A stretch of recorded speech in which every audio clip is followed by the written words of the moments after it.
funny thing, this YouTubing malarkey. If you're one of my regular followers, thank you very much to start off, but you might have watched, I don't know, 2, 3, 4 weeks ago, a video I did about Lord Croak from the Seraphon army. And at the end of that, I said, there's a dinosaur on the way, and I'm going to be doing dinosaur next. To you, that's 2, 3, 4 weeks ago. To me, that was about 2 hours ago, because it came shortly afterwards. So this is an unboxing of my next Seraphon. I had to wait a while for it to be back in stock with Games Workshop. You could individually buy a Carnosaur, I should say Carnosaur. All you could do was buy the big, Vanguard set, and I can't justify buying 3 units all at once. So this is a Seraphon Carnosaur, and this is what you get, which is what, 1, 2 sprues, big base, little base. Yeah, the reason I'm confused is you have different options of different creatures. So there's a Saurus Old Blood on Carnosaur, there's a Saurus Scar Veteran on Carnosaur, and then there's a Troglodon. And this is the one I'm going to make, all right, who comes with a warrior alongside him. I don't know why. I still haven't got the book, because there's going to be a new book soon, so why buy the book when it's just about to go out of date? No, so you've got 3 options. So there's going to be alternative parts, etc., etc. What I like about this one, he looks a lot better than these happy dinosaurs. There's something going on. I know that one of his weapons, there he is. Look. I don't know where his eyes are. I don't even know if he's got eyes. I know that he's blind. He's a blind albino dinosaur, and I don't know whether there's just no eyes at all. Looking forward to that. But I know there's 2 options on the head, because one of his weapons is spit. He can spit at his enemies, all right? So I'm looking forward to the challenge of replicating spit, and I've got an idea that I might be actually adapting the kit in some way, but I'll wait until I've got that far. So I'm just looking, I'm looking at the same time as you, at all the things. Okay, so that was one of them. There he is. This is the bit I need. From here on in. So it looks like from part 7 onwards you have to go separately. There's his head. There you go, look. You can have the tongue sticking out, not sticking out, or him gobbing. And I'm going to have him gobbing. That's good that you just stick it in. I might be making my own gob, so to speak. So, and that's the Skink Rider. And there you've got the Saurus Warrior as well. And there he is. So, really looking forward to this. I went to my local Games Workshop this morning. I had a word with Alan, the manager there, about what might be a good off-white contrast paint to do for the Troglodon, and I've got one. Whether it works or not, we shall find out together. So one more thing before I go off and start snipping things. Let's try and work out the size of the thing, because the last one I did, my first dinosaur that I did, I was a bit underwhelmed by the size, but this, if that's his top spine, he looks to be bigger than the other one. Oh yeah, much bigger. Same kind of like scale work all over him. But there's his face. Well, he's very kaiju. I think this is what's attracting me to him. This is like a kaiju Seraphon. All right, so looking forward to this. So I'm going to go off, start cutting things off the sprue, gluing together, and I'll come back. All right, so this is the end of stage 2. All right, so you start off, you just put in 1/2 together, then a leg on, then the inner thigh to a leg, and then a leg on, and then stick the arm on, and then this thing, which is like his rib cage, which is there, and then, oh dear, you've got to stick a toenail on there, 2 toenails on there, and then a mini one there to get you that. All right, and then you got to stick on a finger there, and it gets you that. All right, I do like this pose. He's got 3 limbs up off the ground, and he's like, this is like the old the velociraptors in Jurassic Park, the hunched down, leaning forward, give me a hug pose. All right, so that's the end of page 2. Then it says for the Troglodon to go to page 7.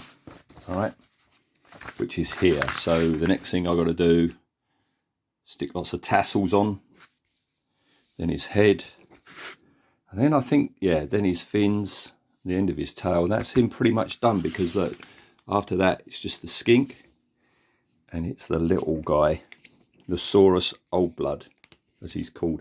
I don't think I'm going to do him, because I was looking at that, that's him done. But when I look at him and the weapons, it tells you that the skink's got a divining rod, this thing. There's no mention of him. There's no stats for him at all, so I don't see the point. So, yeah, I think I'm going to ignore him, all right? So I'm going to come back once he's all assembled, presumably with the skink blue tacked in place, all ready for primer. So I've crudely blue tacked things together just to show you what it's like. Yeah, nice and big, which is good. Went together no problem, although there is a gap, which is not usual these days with Games Workshop. There's a gap down there. A word of advice when building it: if you do like the left side and then the right side, and then start and wait a while for them to all set and then stick them together and stick the head on, I wouldn't do that, because there's an awful lot of play in it. You've got to jiggle the neck into the body area, and then like keep pushing these 2 bits together to get everything to line up. But even with doing that, there was still a gap when I came to putting the fin on. All right, but we're at primer stage, so this little fella now comes off. All right, I'm going to prime him in white, like I've done with my other ones. The handles of this harness thing, take these off now as well. And then the harness thing, there's a bottom half with lots of adornments, and then there's a top half. I think I'll leave that on just for the priming stage. That bit comes off as well, but I'll be removing that for the painting stage. Regarding the spittle, I'm going to use this spittle. I was thinking about using some clear fishing line and hold it vertically, and then drip either hot glue or Yoo-hoo glue down to make a translucent effect, like I did with my gobber squig. But I don't think it will work. This is such a thin amount that it would be fine if it was dripping. If it was doing this, it would be fine. But doing that, you're going to have saggy spittle, and nobody likes that. So painting challenge is how to replicate that. The third option that I said, you could either have the tongue or the spittle or not. No, because if you go with neither, look, he's puckering up to give you a kiss, which isn't exactly what the look you're kind of like wanting on a dinosaur like this. So yeah, I'm gonna spray him in Wraithbone. That's the next step, and him in white, and I'll come back. Okay, what we've got here is him primed in grey, sprayed with Wraithbone, and then dusted over with white primer. All right, that got me this. which I figure is a good basis to start with the washes. He's an albino, but I want to have colour in there, and I'll explain more in the next part. Just realised these sacks here, I figure these must be sacks of the toxic spittle that he has. So that's going to be fun. I'm going to try and suggest that in colouring. All right, so he's ready. I've let him dry overnight. He's ready for his the first of the contrast paints to go on. And while each layer of that was happening, I've been working on the rider. So getting quite close there already on him. It's just the standard way I've done him. The usual skink colour, pick the golds out, wash them with Agrax Earthshade. Next thing is going with a lighter gold to pick them out. And again, the theme that I'm doing with all of these, anything that would be leather or whatever is going to be black. So yeah, all the straps for his harness. I'd completely forgotten that he's got a harness on his back. I'm painting that separately. Yeah, so all the strapping is black. Got to decide on a colour for his loincloth. Finish off his fingernails and toenails, and then start picking out the jewellery that this fella's wearing. So well underway. I'll come back with first coat of the colouring applied. Okay, so I wanted to colour it in some way. I didn't want it just plain white. And the good thing about still having Games Workshops in your local towns is you can go along and explain the situation, and you can have a tryout of different paints. And that's what I did at the weekend. I went across to Alan and I explained that I was doing a Troglodon and he's meant to be albino, but I wanted a colour tint and I didn't know quite what to go for. I didn't know whether to go for a grey or a yellow or a fleshy tone or a yellow or whatever. And I narrowed it down to about 4 and tried it out on a test figure. And this is the colour that I come up with, which is Dreadful Visage, which would be me if the camera turned around. So that's what I've done. What I did was, I don't believe in that Camo medium or whatever it's called. You know, I figure that's a waste of money. Just water the contrast down with water, and it's absolutely fine. So that's what I did. I really watered it down for the underside. Okay, and then dry brushed it with white, so there's only the palest of tints to it. Can you see more on that side? Let's have a look. Yeah, you can see that. But then what I did here was I went with it neat. All right, it looks grey or black here, but it's looking purple to me, which is what it is. So I went in with it neat all the way along the top and to the head. All right, and then dry brush that, and I've dry brushed it some more. I might be dry brushing it even more. So that's the basic colour of it. And I thought with all the gubbins I'm going to be putting on, the colourful things and that, it's going to look rather stark. Even though it's got a bit of colour to it, it's going to look a bit stark with all the adornments on and the rider on it, and you know, all these gold pieces that are going to be everywhere.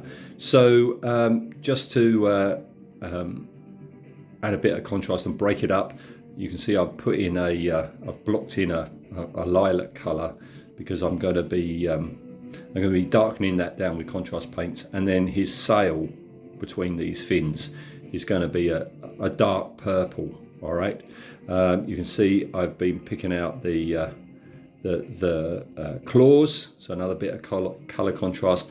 And yeah, and then in the mouth, you're not going to see this once I've painted the teeth, but what I've done is I've gone round all the gum areas on his mouth with Reichland flesh tone, all right, just to warm things up a bit and give a bit more contrast. I've got to decide what I'm going to do about these things. These aren't horns, these are some sort of like sensor device that he has for being able to see, all right. But really enjoying this. I like a nice bit of dry brushing, and this is a nice bit of dry brushing. I've got to continue it. There are areas that I have missed, but I've got to carry that on, and then I've got to start working on the fins. So I don't know, I always say I'll come back with such and such, and then when I watch it I didn't, but I'll come back, well, a bit further along the line. Right, so these things on the front are meant to be like whiskers, sensors, some sort of like sensory device that it uses to work out where things are, all right? And because of that, I didn't want to paint it so it looked like horns or anything. So what I did was I painted the wraithbone and then white and then athematic blue, all right? And then I put stripes of white over the top of that, and then over the top of it all I've put Magros purple, all right? So we get this bluey, purpley thing. And then what I'm going to do is I'm going to paint that all gloss, just to get across the fact that these aren't horns, all right? But what that meant was, because this is going to the purple end of the spectrum, I've changed my mind on the lilac spines that I did have there. It was too similar to those and those there, you see. So I've had a rethink. So what I've done there is just gone with a flesh tone and then a shade, I can't remember, night something shade over the top, which gives me this icky grey, and then the bits in the middle were going to be shyish purple, all right. You can see I've been picking out the gold. Excuse me, I think I'm going to sneeze. I've been picking out the gold and then the inlays in silver, ready for the usual turquoise jewels that I do. Next thing after doing that is pick out all the strapping that he's got, and he's got a fair bit, because this is all going to be black, like black leather, all right. So yeah, I'm enjoying this. Now the colours are all starting to build up. Much like my Lord Croak figure, I've been having so much fun painting it that I've quite forgotten to stop and do a little video. So you can see here, pretty much assembled, yeah, I'm glad I added more colour. You can't really see, but there is colour in there. I'm glad I added more colour than a white to the skin, because all the bump he's got on, all the bling he's got on, if it was plain white, then it would have been too much of a jarring effect. So yeah, pleased with how it's going. Not far off. Oh, you can see there. Yeah, let's bring you up to speed on the spines and the whiskers. I've glossed the whiskers, and that is a purpley bluey colour, just to try and, as I've said before, to suggest that they are not horns. They are some sort of like sensory apparatus that he's got. And then what I've done here, I was going to go shyish purple for the membrane on the fins, but it was too close to the purple on the whiskers. So what that is that's just Screaming Skull washed with the same grey contrast that I put over the white. That shows you the difference between base coats. It's the same contrast paint, but that's it over white, that's it over Screaming Skull.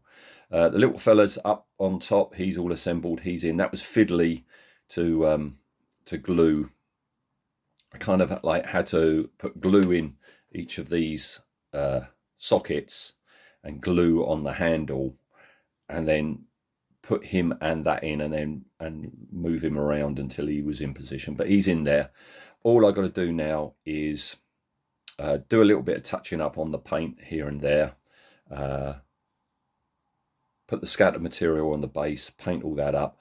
Final thing is stick his spit in, and he'll be done. So yeah, I'll be back. Next part will be the end. Okay, there he is, all done. I made a mistake. I glued the spit into his mouth, which I really shouldn't have done, thinking about it, because it was a nice tight push fit. And the problem I had was I just nudged it and it snapped just there, almost completely off. What I had to do is turn it upside down so it would fall back into place, put a bead of super glue there. My word of advice, if you're going to make one of these and you're going to, transport it to your local shop to play, that's just a push fit. I wouldn't glue that in. Just, take it out for transporting and put it back. All right, so there we go. That's him all done. Again, really pleased with him. Again, really enjoying this army.